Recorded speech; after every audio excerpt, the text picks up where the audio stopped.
ఈరోజు చాలా బాధాకరం.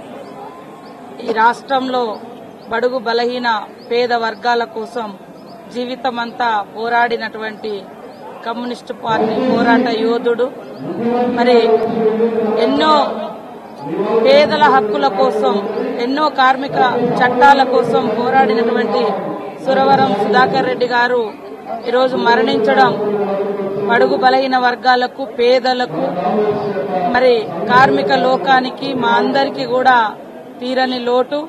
ఒక తరం ఇలా ప్రజా సమస్యల మీద తమ జీవితాంతం పోరాడినటువంటి ఇలాంటి తరం ఒక్కొక్కరు ఇలా నేల కొరుగుతుంటే ఒక రకమైనటువంటి ఆందోళన కూడా మాకు అనిపిస్తూ ఉంటుంది. ప్రశ్నించే గొంతులు తగ్గిపోతున్నాయి. మరి వాళ్ళెంతో నిబద్ధతతోటి జీవితాన్ని పూర్తిగా అనేక సమస్యలు, నిర్బంధాలు, కష్టాలు, జైలు జీవితాలు వచ్చినా కూడా పోరాటం నుంచి వెనుకడుగు వేయకుండా ముందుకే సాగినటువంటి మహానాయకుడు సుధాకర్ రెడ్డి గారి మరణం పట్ల మరి మేము తీవ్రమైనటువంటి మానసిక వేదనను కలిగించింది.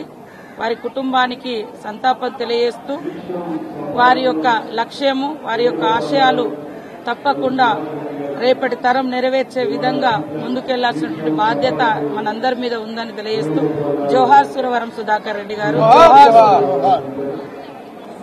ఈరోజు చాలా బాధాకరం. ఈ రాష్ట్రంలో బడుగు బలహీన పేద వర్గాల కోసం జీవితమంతా పోరాడినటువంటి కమ్యూనిస్టు పార్టీ పోరాట యోధుడు, మరి ఎన్నో పేదల హక్కుల కోసం, ఎన్నో కార్మిక చట్టాల కోసం పోరాడినటువంటి సురవరం సుధాకర్ రెడ్డి గారు ఈరోజు మరణించడం బడుగు బలహీన వర్గాలకు, పేదలకు, మరి కార్మిక లోకానికి, మా అందరికీ కూడా తీరని లోటు.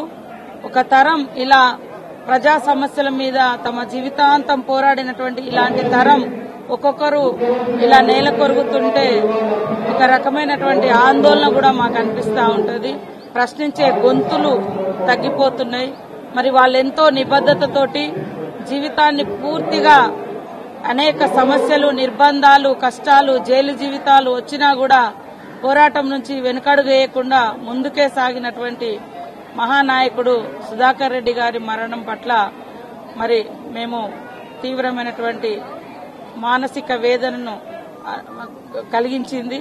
వారి కుటుంబానికి సంతాపం తెలియజేస్తూ వారి యొక్క లక్ష్యము, వారి యొక్క ఆశయాలు తప్పకుండా రేపటి తరం నెరవేర్చే విధంగా ముందుకెళ్లాల్సినటువంటి బాధ్యత మనందరి మీద ఉందని తెలియజేస్తూ జోహార్ సురవరం సుధాకర్ రెడ్డి గారు.